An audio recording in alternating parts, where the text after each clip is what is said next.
ആ മുതലാളി, ഞാനിപ്പോ ഈ കമ്പനീന്റെ മുമ്പിലാ ഉള്ളത്. എന്നിട്ട് ഇപ്പൊ എന്താ ചെയ്യണ്ട്?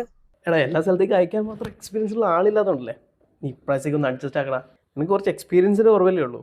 ഇത് നിന്റെ ഒരു അവസരമാണ്. ഈ ഒരു അവസരം നീ വെറുതെ കളയാൻ നിൽക്കണ്ട. ആ അട്ടിപ്പണീന്റെ സർട്ടിഫിക്കറ്റ് ഉണ്ടെന്ന് പറഞ്ഞും പോയി പണ്ടാറം. ഇനി ഇവിടെ എന്ത് നാമോ കംപ്ലൈന്റ്? ഈ സിസ്റ്റത്തിലൊന്നും നെറ്റ് കിട്ടുന്നില്ല. പേരെന്നാ? ആദിത്യ. വീടടിയാ? അതറിഞ്ഞാലേ ശരിയാക്കൂ. ഒന്ന് കമ്പ്യൂട്ടർ റീസ്റ്റാർട്ട് ചെയ്ത് നോക്കാം, ശരിയാവും. ഇതെല്ലാം ചെറിയ കാര്യമല്ലേ? അതെല്ലാം നേരത്തെ ചെയ്തിനി. ഒന്നും കൂടി ചെയ്ത് നോക്കാം, ശരിയാവണ്ടിക്കൂല. നേരത്തെ 3 പ്രാവശ്യം ചെയ്തിനി. അതല്ലേ? വൈഫൈ എടിയാ? വൈഫൈ ഒന്ന് ഓഫാക്കി ഉണക്കി നോക്കാം.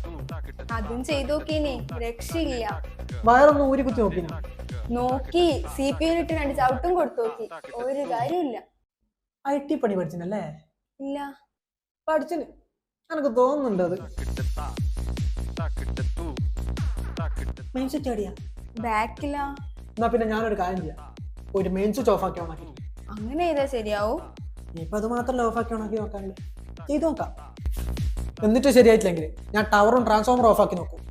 അതുമായിട്ടില്ലെങ്കിൽ പറ, ഒന്ന് മൂലമറ്റം വരെ പോകേണ്ടി വരും പവർ ഹൗസ് ഒന്ന് ഓഫാക്കാൻ. എന്നാ പിന്നെ ശരിയാ.